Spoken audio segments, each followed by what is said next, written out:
नमस्कार दोस्तों, स्वागत है आपका राजस्थान अध्ययन की क्लास में।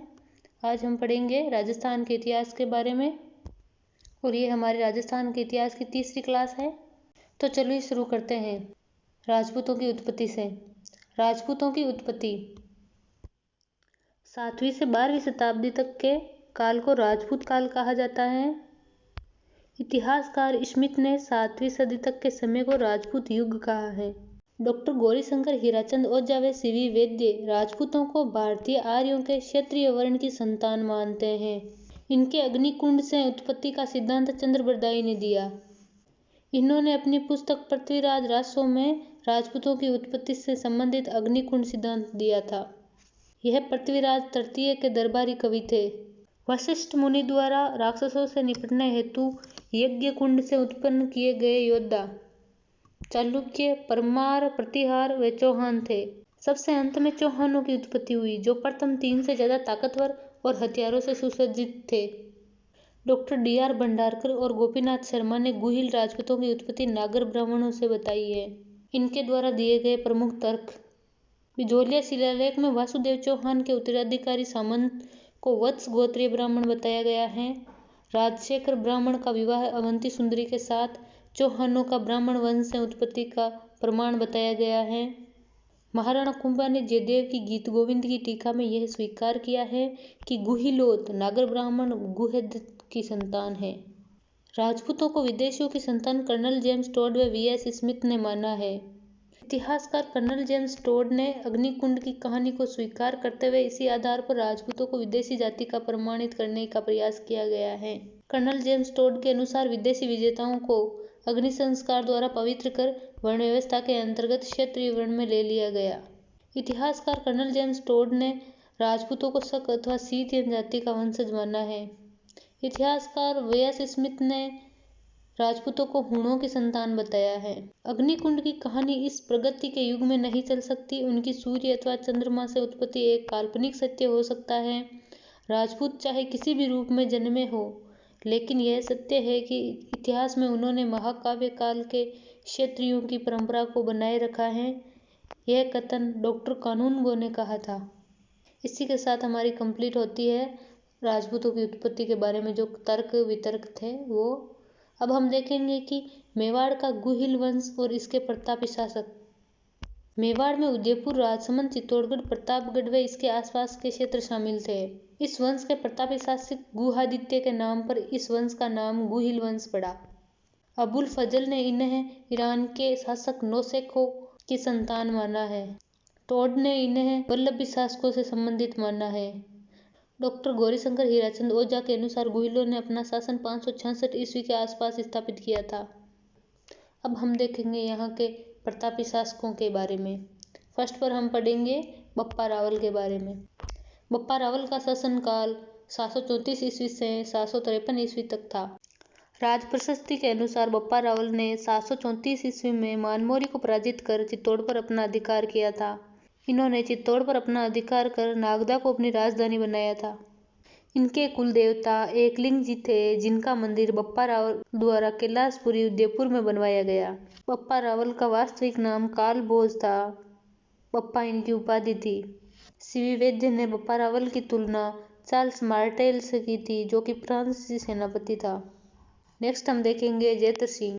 इनका शासनकाल 1213 ईस्वी से लेकर 1253 ईस्वी तक था। जैतर सिंह ने चित्तौड़ परमारों से छीना था। इन्होंने नागदा के स्थान पर चित्तौड़ को अपनी राजधानी बनाई। भूताला का युद्ध 1727 ईस्वी में इल्तुतमिश व जैतर सिंह के मध्य हुआ था। इस युद्ध में जैतर सिंह ने इल्तुतमिश को पराजित किया था। इस युद्ध का वर्णन जयसिंह सूरी की कृति हमीर मदमर्दन में मिलता है। इस ग्रंथ में इल्तुतमिश को हमीर कहा गया है। दिल्ली के गुलाम वंश के सुल्तानों के समय मेवाड़ के राजाओं में सबसे प्रतापी व सबसे बलवान राजा जैतर सिंह ही हुआ था। इनकी वीरता की प्रशंसा उनके विरोधियों ने भी की है।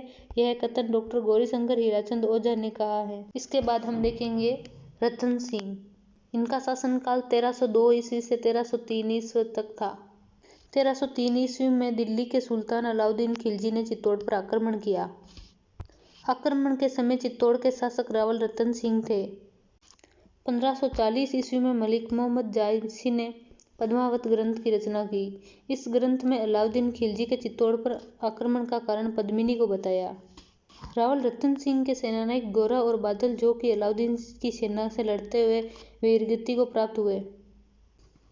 चित्तौड़ पर आक्रमण के समय रानी पद्मिनी ने 16 महिलाओं के साथ जौहर किया था। चित्तौड़ में आक्रमण के समय अलाउद्दीन खिलजी के साथ अमीर खुसरो भी उपस्थित थे। उन्होंने अपने ग्रंथ खजाइन उल फतूह में चित्तौड़ आक्रमण का वर्णन किया था।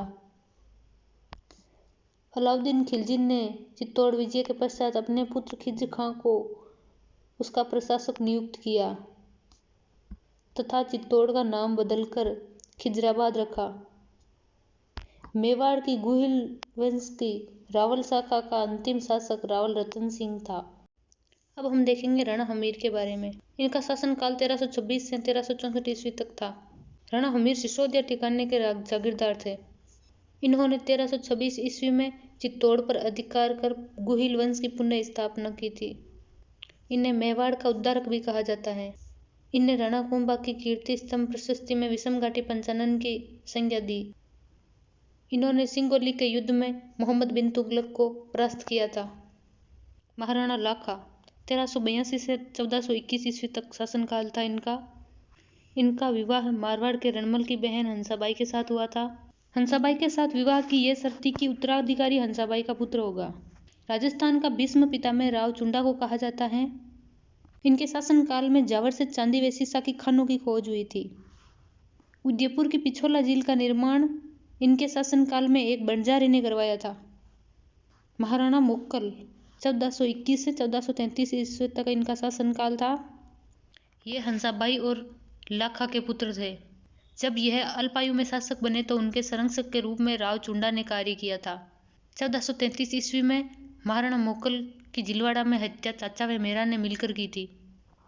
महाराणा कुंभा 1433 से 1468 ईस्वी तक इनका शासनकाल था। मोक्कल की मृत्यु के बाद इन्हें शासक नियुक्त किया गया था। इन्होंने अपनी शक्ति का केंद्र चित्तौड़ व कुंभलगढ़ को बनाया था। सारंगपुर का युद्ध 1437 ईस्वी में महाराणा कुंभा व महमूद खिलजी प्रथम के बीच में हुआ और इसी विजय के पश्चात इन्होंने विजय स्तंभ का निर्माण करवाया था। नागौर के उत्तराधिकार को लेकर मेवाड़ व गुजरात के मध्य युद्ध हुआ। महाराणा कुंभा को पराजित करने के लिए चंपानेर की संधि 1456 में महमूद खिलजी प्रथम व कुतुबुद्दीन ऐबक के मध्य हुई थी। कविराज श्यामलदास के अनुसार मेवाड़ के 84 दुर्गों में से 32 दुर्गों का निर्माण राणा कुंभा ने करवाया था। महाराणा कुंभा द्वारा निर्मित प्रमुख दुर्ग सिरोही, अचलगढ़ व कुंभलगढ़। कुंभलगढ़ दुर्ग का शिल्पी मंडन था। महाराणा कुंभा द्वारा निर्मित प्रमुख मंदिर चित्तौड़ का कुंभस्वामी मंदिर, श्रृंगार चमरी मंदिर, एकलिंग जी का विष्णु मंदिर, रणकपुर के मंदिर। एकलिंग महाकाव्य की रचना कान्हा व्यास ने की। कुंभा द्वारा रचित प्रमुख ग्रंथ संगीत राज, संगीत मीमांसा, सूड प्रबंध, चंडी शतक की टीका, गीत गोविंद और संगीत रत्नाकर पर टीका।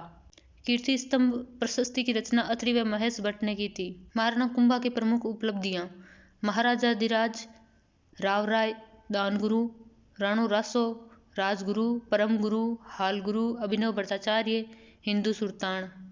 जीवन के अंतिम काल में कुंभा को उन्माद रोग हो गया और इसकी हत्या 1468 ईस्वी में उसके पुत्र उद्दा ने की थी। महाराणा सांगा 1509 ईस्वी से 1528 ईस्वी तक इनका शासनकाल था। महाराणा सांगा के 3 भाई थे, जयमल, पृथ्वीराज और राज सिंह। इनके मध्य उत्तराधिकार के लिए संघर्ष हुआ था। इतिहास में महाराणा सांगा को हिंदूपत के नाम से जाना जाता है। महाराणा सांगा मेवाड़ के शासक 509 ईस्वी में बने थे। इनके समकालीन मालवा का शासक सुल्तान नासिरुद्दीन था। 1511 ईस्वी में नासिरुद्दीन की मृत्यु के बाद मालवा का महमूद खिलजी मेदिनी राय की सहायता से शासक बना था। सांगा और मालवा के मध्य युद्ध का कारण सांगा द्वारा राजपूत सरदार मेदिनी राय को शरण देना था। खतौली का युद्ध 1517 ईस्वी में महाराणा सांगा व इब्राहिम लोदी के मध्य हुआ था। पानीपत का प्रथम युद्ध 1526 ईस्वी में बाबर व इब्राहिम लोदी के मध्य भी लड़ा गया था। बयाना का युद्ध फरवरी 1527 ईस्वी में बाबर व राणा सांगा के मध्य लड़ा गया था। इसमें राणा सांगा की विजय हुई थी। बयाना विजय महाराणा सांगा की अंतिम महान विजय मानी जाती है। खानवा का युद्ध 17 मार्च 1527 को बाबर और महाराणा सांगा के मध्य लड़ा गया था। खानवा के युद्ध में बाबर की विजय का कारण तोप खाने एवं तुलगामा युद्ध पद्धति था। सांगा ने अपनी पराजय का बदला लिए बिना चित्तौड़ लौटने से इनकार कर दिया था, जबकि सामंत युद्ध नहीं करना चाहते थे। इसीलिए सामंतों ने इनको विष देकर इनकी हत्या कर दी थी। इनकी मृत्यु 30 जनवरी 1528 ईस्वी को बसवा दौसा में हुई थी। इनका समाधि स्थल मांडलगढ़ भीलवाड़ा में स्थित है। इनकी मृत्यु के पश्चात राणा रतन सिंह शासक बना और रतन सिंह के पश्चात मेवाड़ का शासक महाराणा विक्रमादित्य बना। महाराणा उदय सिंह 1537 ईस्वी से 1572 ईस्वी तक इनका शासनकाल था। पन्नादाय अपने पुत्र चंद्रन का बलिदान देकर उदय सिंह को बनवीर से बचाया था। इसीलिए इतिहास में अपने महान बलिदान के कारण पन्नादाय विख्यात है। उदय सिंह को बनवीर के चंगल से बचाकर कुंभलगढ़ दुर्ग में रखा गया था। मालदेव के सहयोग से बनवीर की हत्या कर उदय सिंह ने मेवाड़ की पैतृक सत्ता 1540 ईस्वी में प्राप्त की थी। उदय सिंह ने 1559 में उदयनगर की स्थापना की थी तथा उसे राजधानी बनाया था। अकबर ने चित्तौड़गढ़ पर आक्रमण 1567 ईस्वी में किया था। इस युद्ध के समय जैमल व पत्ता ने अपनी वीरता का परिचय दिया था। अकबर ने जैमल व पत्ता की वीरता से मुग्ध होकर उनकी हाथी पर सवार पत्थर की मूर्तियां आगरा के किले के बाहर लगवाई थी। महाराणा प्रताप 1572 ईस्वी से 1597 ईस्वी तक इनका शासनकाल था। इनका जन्म 9 मई 1540 ईस्वी को कुंभलगढ़ में हुआ।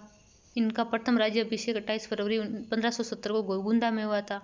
मुगलों से बचाव हेतु इन्होंने अपना निवास स्थान गोगुंदा से कुंभलगढ़ स्थानांतरित किया था। अकबर ने इन्हें अपने अधीन लेने के लिए 1572 से 76 तक 4 शिष्टमंडल भेजे थे। अकबर द्वारा भेजे गए 4 शिष्टमंडल जलाल खां, मान सिंह, भगवंत दास, टोडरमल। 1576 ईस्वी में अकबर मेवाड़ अभियान की तैयारी हेतु अजमेर पहुंचे थे। अकबर ने मैगजीन दुर्ग में युद्ध की योजना बनाई। मान सिंह को मेवाड़ अभियान का नेतृत्व सौंपा था। हल्दी घाटी का युद्ध 18 जून 1576 ईस्वी को अकबर व महाराणा प्रताप के मध्य लड़ा गया था। महाराणा प्रताप की सेना के हरावल दस्ते का नेतृत्व हकीम खां सूर कर रहा था। मुगल सेना के हरावल दस्ते का नेतृत्व जगन्नाथ कच्छावा कर रहा था। महाराणा प्रताप का जीवन संकट में देख जालाबिदा ने उनका मुकुट धारण कर युद्ध किया था तथा प्रताप को युद्ध भूमि से दूर भेज दिया गया। हल्दी घाटी युद्ध का परिणाम नहीं निकल सका। हल्दी घाटी युद्ध के उपनाम खमनोर का युद्ध अबुल फजल ने आईने अकबरी में दिया था। गोगुंदा का युद्ध बदायूनी ने मुतखब उत तवारीख में कहा था। हल्दी घाटी का युद्ध कर्नल जेम्स टोड ने कहा था। डॉक्टर महेंद्र बाणावत के अनुसार हल्दी घाटी का नाम इसलिए पड़ा क्योंकि यहाँ पर हल्दी चढ़ी कई नई विवाहित महिलाएं पुरुष के वेश में लड़ मरी थी। अकबर ने मेवाड़ पर अधिकार के लिए 1576 से 1585 तक अपने सैनिक अभियान भेजे थे। 1578 ईस्वी में शाहबाज खान के नेतृत्व में मुगल सेना कुंभलगढ़ दुर्ग पर अधिकार करने में सफल रही थी। 1585 से 1597 ईस्वी के बीच प्रताप ने चित्तौड़ व मांडलगढ़ को छोड़कर शेष राज्य पर पूर्ण अधिकार कर लिया था। दिवेर का युद्ध अक्टूबर 1582 ईस्वी में हुआ। दिवेर के युद्ध के पश्चात महाराणा प्रताप ने अपनी राजधानी चामुंड को बनाई। महाराणा प्रताप की मृत्यु 19 जनवरी 1597 ईस्वी में हुई थी। दिवेर के युद्ध को मेवाड़ का मैराथन व प्रताप के गौरव का प्रतीक कहा जाता है। इसे मेवाड़ के मैराथन की संज्ञा कर्नल जेम्स टोड ने दी थी। आल्पस पर्वत के समान अरावली में ऐसी कोई घाटी नहीं है जो प्रताप के किसी न किसी वीर कार्य, उज्ज्वल विजय, उससे अधिक कीर्ति युक्त पराजय से पवित्र न हुई हो। यह कथन कर्नल जेम्स टोड का है। महाराणा अमर सिंह 1597 ईस्वी से 1620 ईस्वी तक इनका शासनकाल था। यह 1597 ईस्वी में शासक बने थे मेवाड़ के। 1613 ईस्वी में जहांगीर स्वयं अजमेर पहुंचा और मेवाड़ अभियान का नेतृत्व शहजादा खुर्रम को सौंपा था। मेवाड़ के सामंतों ने कुंवर करण सिंह को अपने पक्ष में करके राणा अमर सिंह पर मुगलों से संधि करने का दबाव डाला था। मेवाड़ मुगल संधि जनवरी 1615 ईस्वी में राणा अमर सिंह व जहांगीर के मध्य हुई। महाराणा राज सिंह इनका शासनकाल 1652 से 1680 ईस्वी तक था।